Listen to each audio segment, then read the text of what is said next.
Hi friends, hello everyone, welcome back to my channel. In this video we're going to discuss higher order linear differential equation को solve करने का एक और method variation of parameters. इस वाली video में variation of parameters वाला method cover करेंगे।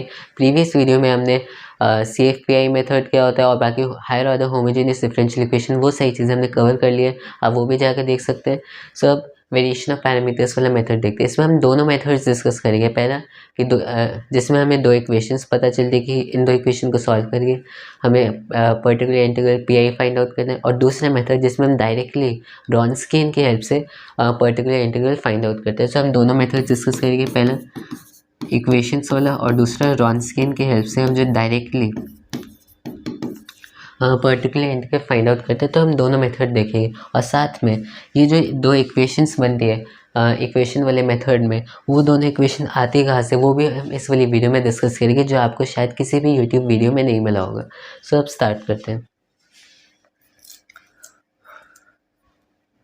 एज्यूम करते हैं मेरे पास एक higher order linear differential equation है इस टाइप से, d2y/dx² plus p times dy/dx plus q times y is equals to r, जहाँ पर p और q कॉन्स्टेंट्स है और r जो एक फंक्शन है किसमें x का मेरे पास एक फंक्शन है r और बाकी p q कॉन्स्टेंट्स है। अब इस टाइप की डिफरेंशियल इक्वेशन को सॉल्व करने का कॉमन मेथड होता है कि हम इसको दो पार्ट्स में डिवाइड कर देंगे, पहला होगा CF और दूसरा PI। तो मैं इसका सोल्यूशन फाइंड आउट करने के लिए क्या करूँगा, इसे दो पार्ट्स में डिवाइड कर दूँगा, पहला CF और दूसरा PI। CF को हम इजीली फाइंड आउट कर सकते हैं। कैसे करेंगे, हमें बस इस डिफरेंशियल इक्वेशन को इक्वल टू 0 पुट करना है और उससे मेरे पास एक क्वाड्रेटिक आएगी, उसको सॉल्व करेंगे, मेरे पास CF आ जाएगा।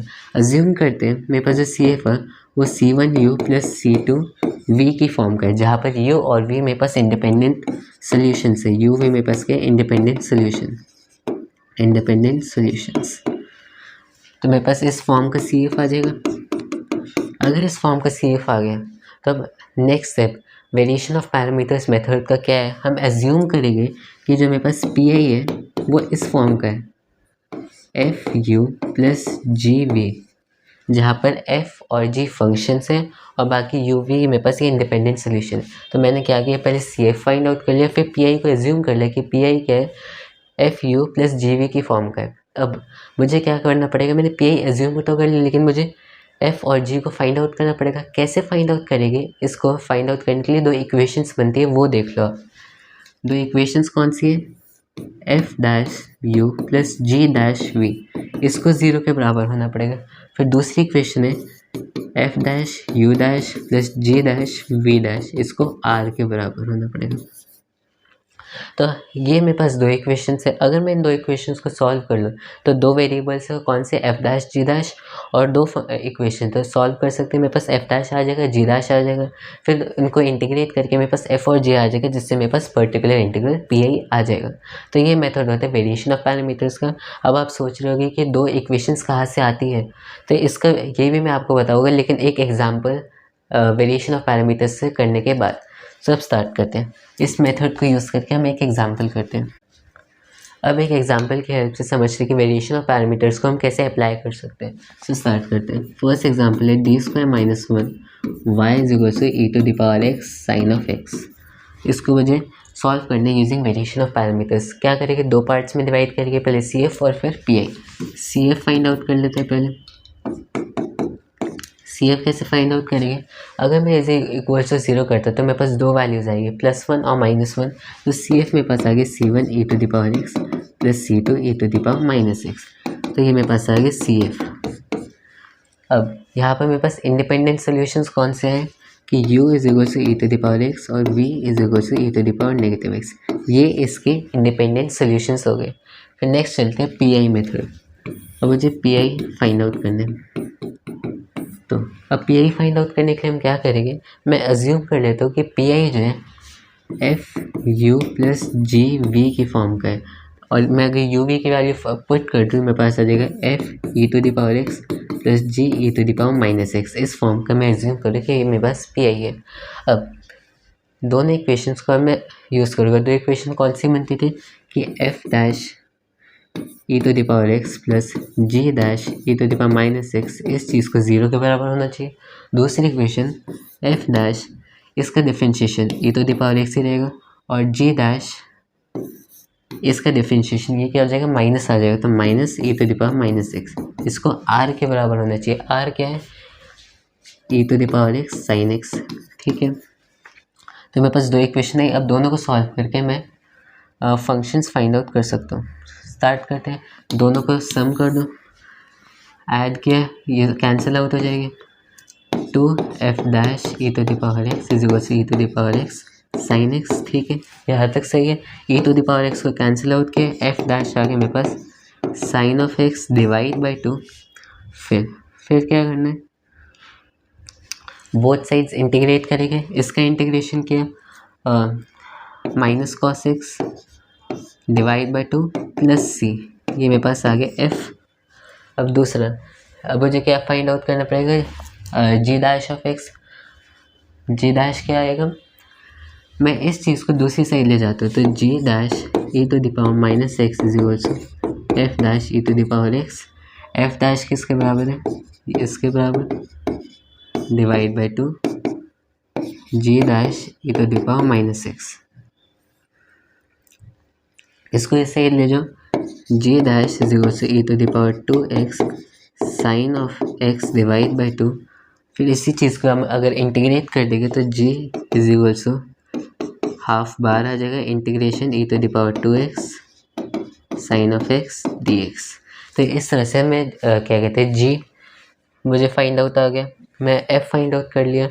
तो फिर मुझे g की वैल्यू पता चल गई, f की वैल्यू पता चल गई। इन दोनों वैल्यूज़ को अगर मैं CF में पुट कर दूँ तो मेरे पास कम्प्लीमेंट्री फंक्शन आ जाएगा, और उस रस में मतलब JF पता चल गया, G पता चल गया। अगर मैं उसे PI के एक्सप्रेशन में पुट कर दूँ मेरे पास PI आ जाएगा, PI को CF के साथ ऐड कर दूँ मेरे पास जनरल सोल्यूशन आ जाएगा।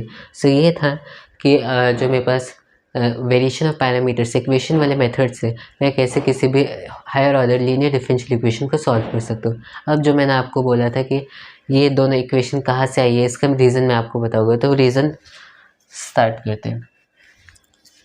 तो हम वेरिएशन ऑफ पैरामीटर्स मेथड में हम करते क्या थे, हमने पहले CF निकाला, मान लेते वो C1U प्लस C2V आ गया, जहाँ पर U और V जो इंडिपेंडेंट वेरिएबल्स है। नेक्स्ट स्टेप हम क्या करते थे, PI को एज्यूम करते थे कि PI जो FU प्लस GV की फॉर्म का है, जहाँ पर U ने जहाँ पर F और G जो फंक्शंस है। तो अब जब हमने इनको एज्यूम कर लिया तो मुझे फंक्शंस फाइंड आउट करना पड़ेगी। अब एक चीज़ समझो कि हम जब क्या कहते हैं CF, जब भी हम CF और PI को ऐड करते हैं तो इसका मीनिंग ये होता है कि अगर PI क्या होता है, एक कोई सा भी क्या कहते हैं उस डिफरेंशियल इक्वेशन का कोई सा भी एक सोल्यूशन, PI क्या होता है एक सिंगल सोल्यूशन होता है, और अगर मैं उसके साथ CF ऐड कर दूँ तो उसे उस सोल्यूशन को जनरलाइज कर देता है। तो कहने का मीनिंग ये हुआ, अगर मुझे किसी higher order linear differential equation का सोल्यूशन फाइंड आउट करना है तो मैं उसका अगर एक सोल्यूशन फाइंड आउट कर लूँ और उसके साथ CF ऐड कर दूँ तो वो जनरलाइज सोल्यूशन हो जाएगा। तो मतलब कि मुझे फोकस करना होगा सिंगल सोल्यूशन फाइंड आउट करने पर। तो हम फोकस करेंगे सिंगल सोल्यूशन फाइंड आउट करने पे। अगर मुझे सिंगल सोल्यूशन फाइंड आउट करना तो इसका मतलब है कि कोई भी सोल्यूशन मेरे पास आ जाए मुझे कुछ फ़र्क नहीं पड़ता। तो मतलब कि हम बहुत ज़्यादा क्या कहते हैं कंडीशंस अपने सोल्यूशन पे लगा सकते हैं। कैसे लगाएंगे वो मैं आपको बताता हूँ। तो मतलब कि जो मेरे पास FU प्लस GV है, ये एक ऐसा सोल्यूशन है, FU प्लस GV ये एक सोल्यूशन है किसका, जो भी मैंने higher order linear differential equation मानी थी, जो थी y dash plus p y dash plus q is equal to r। ये मेरे पास higher order linear differential equation थी, और उसका अगर ये इसका PI है तो मतलब ये इसका सोल्यूशन होना चाहिए। तो ठीक है, अब इसी चीज़ को हम यहाँ पर यूज़ करेंगे। कैसे, ये मेरे पास हो गया y, मैं इसका एक बार डिफरेंशिएशन करता हूँ तो क्या होगा, y dash u plus f u dash plus g dash v जी डैश। चेन रूल की हेल्प से मैंने इसका एक बार डिफरेंशिएशन किया, दो बार डिफरेंशिएशन करेंगे तो क्या होगा, f double dash you plus कहते हैं f dash you dash plus कहते हैं f you double dash 2 times ये plus F double dash we plus 2 g dash we dash plus ji v double dash. तो हमने क्या किया, PI को एक बार डिफरेंशिएशन किया, दो बार डिफरेंशिएशन किया। अब इन सारी वैल्यूज़ को मैं उसमें पुट करने वाला हूँ। सो स्टार्ट करते हैं। अगर मैं इसे अपनी डिफरेंशियल इक्वेशन में पुट करूँ तो इसे सेटिस्फाई करना चाहिए, क्योंकि ये उसका एक सोल्यूशन है। ठीक है, यहाँ पर y होना चाहिए। ठीक है, तो q times F U plus q times F U plus q times G V is equal to r plus p times F U plus F dash you plus G dash we plus ji V dash plus F double dash you plus twice of F dash you dash plus F you double dash plus G double dash we plus twice of G dash we dash plus G this. तो मैंने क्या किया, मैंने simply जो मेरे पास ये values आई थी उसे अपनी जनरल इक्वेशन, जो मेरे पास इक्वेशन डिफरेंशियल इक्वेशन थी, उसमें पुट कर दिया। अब स्टार्ट करते हैं। क्या करेंगे, मुझे ये पता है कि u और vj इंडिपेंडेंट सोल्यूशन है किसके, उस इक्वेशन के जहाँ पर राइट हैंड साइड पे 0 है। तो मतलब कि मैं क्या करूँगा, कुछ चीज़ें कलेक्ट करूँगा। वो क्या, ये देखो, ये और क्या, ये मैं क्या कह सकता हूँ कि ये जो है, अगर मैं यहाँ पर ये नहीं बैक ये, ठीक है, अगर मैं this plus this plus this यहाँ से अगर मैं f कॉमन निकाल लूँ तो वो इस टाइप से बन रहा है, f into you double dash plus P dash plus Q U, ये बन रहा है। और u जो है एक ऐसी डिफरेंशियल इक्वेशन का सोल्यूशन है जहाँ पर राइट हैंड साइड 0 है, मतलब इस चीज़ को 0 के बराबर होना पड़ेगा। तो कहने का मतलब है मैं इस टर्म को और इस टर्म को हटा सकता हूँ। ठीक है, क्या यूज़ किया कि u जो है एक इंडिपेंडेंट सोल्यूशन है किसका, जहाँ पर एक ऐसी डिफरेंशियल इक्वेशन जहाँ पर राइट हैंड साइड 0 है। सिमिलरली अगर मैं यहाँ पर देखूँ तो फिर ये और ये और ये जो 3 टर्म्स है, अगर यहाँ से मैं g कॉमन निकाल लूँ तो ये इस टाइप से बने g v double dash p v dash plus q v, इस टाइप से बन रहा है। और v जो एक इंडिपेंडेंट सोल्यूशन है उस इक्वेशन का जहाँ पर राइट हैंड साइड 0 है, तो इसे भी 0 होना पड़ेगा। तो मैं इस टर्म को भी कैंसिल आउट कर सकता हूँ, इसे भी कैंसिल आउट कर सकता हूँ, इससे भी, और ये सब कैंसिल आउट हो गया। ठीक है, तो जो मेरे पास एंड रिजल्ट आया वो ये सारी चीज़ें आ गई कि ये और इन सारी चीज़ों को क्या कहते हैं, सेटिस्फाई होना पड़ेगा। अब जो हमने इक्वेशंस बनाई थी वो इक्वेशंस क्या थी, वो ये थी कि F dash you plus G dash V इसको 0 के बराबर होना चाहिए, F dash you dash plus G dash we dash इसे आर के बराबर होना चाहिए। ये इक्वेशंस हमने बनाई थी, कह सकते हैं। तो अब ये देखो कि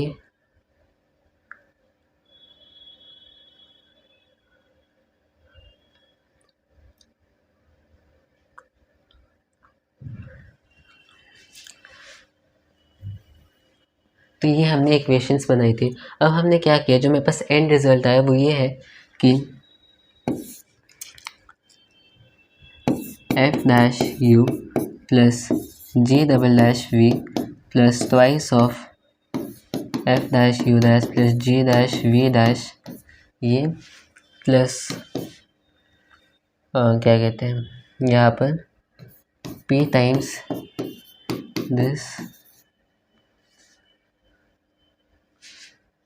गलत चीज़ को काटा, p टाइम्स ये प्लस जी वी, तो ये इज इक्वल टू आर। तो जब सारे काटा पीटी के बाद मेरे पास एंड रिजल्ट ये आ गया।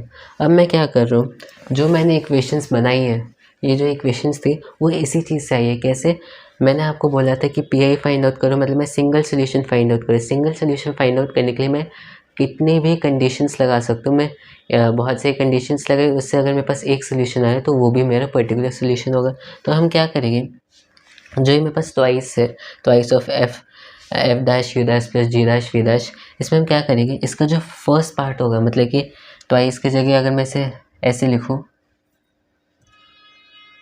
दिस प्लस सेम चीज़ दोबारा F dash you dash G dash we dash. तो मैंने इसको दो में तोड़ के लिख दिया। अगर मैं तो मैं क्या कंडीशंस लगा रहा हूँ, मैं इस फर्स्ट पार्ट को आर के बराबर लिख रहा हूँ, फर्स्ट पार्ट को मैंने आर के बराबर कर दिया, और जो बची सारी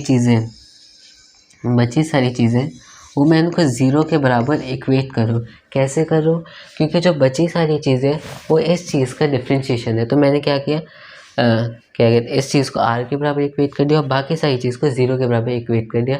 तो मतलब इस तरह से मैंने कंडीशन अप्लाई की। तो अगर मैं इन कंडीशंस को अप्लाई कर रहा हूँ तो इस तरह से मेरे पास एफ डैश और जी डैश के वैल्यूज़ आ रही है। कंडीशन के अप्लाई की क्योंकि मुझे सिंगल सोल्यूशन चाहिए था।